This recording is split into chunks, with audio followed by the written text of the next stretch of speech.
tie together these ideas where the right stands so much against the idea and the falsity of gender fluidity. Right, and yet, that was interesting. And yet when it comes to national fluidity, nation fluidity, where, oh yeah, anyone could be, and it's just not true.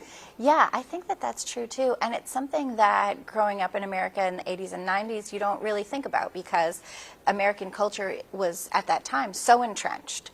English was so entrenched, you know. Christian values were bedrock to this country. And what happened over the past, 30 years or so is one by one these things were cast off through mass migration and by the progressive liberal order of this country, saying that interesting enough, the same people who were pushing the mass migration. Almost like it's like they had a plan. Oh, what?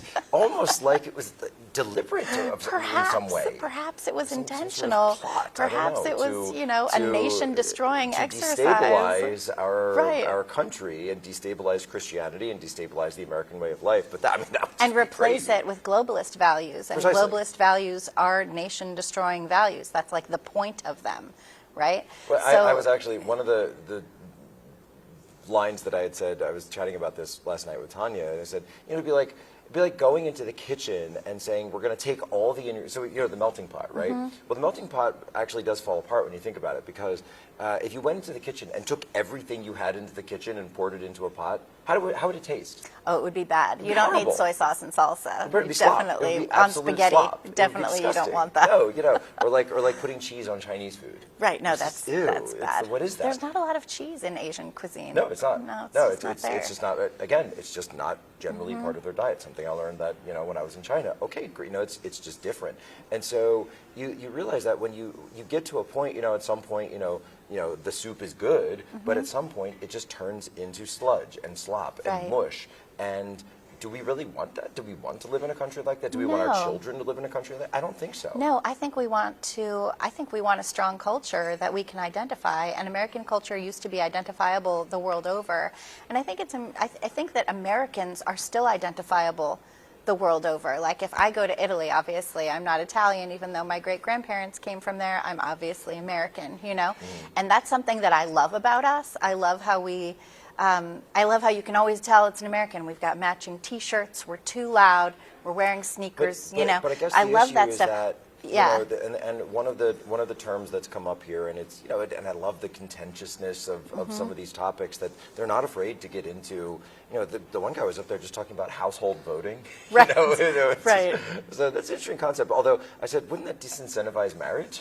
It would disincentivize marriage, and it's also, you have a situation where then whoever is the loudest mouth and the most controlling I get where he's coming from. Gets the vote. I would even say that in mail-in voting you already have household voting. I agree with that, and I think that's a problem. Which absolutely somebody's a problem. standing over you. The figuring idea your ballot of for the you. private ballot is very sacred, and I think if you mess around with that, you're really causing a lot of problems, which we saw in 2020. Right. And so but I love that we have these ideas, and so there's this new phrase that's come up, the paper American or the paperwork American.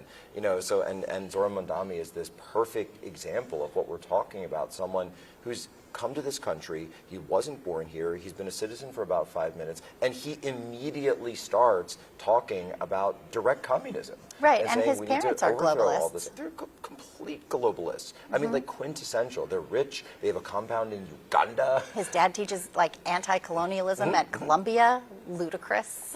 Anti-colonialism at Columbia. Who does that remind me of? A certain former president of questionable Americanism himself, shall we say.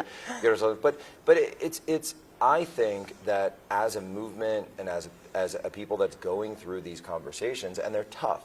History is complicated. History is not a straight line. It's a tapestry, and it's a story, and it's all kind of works together.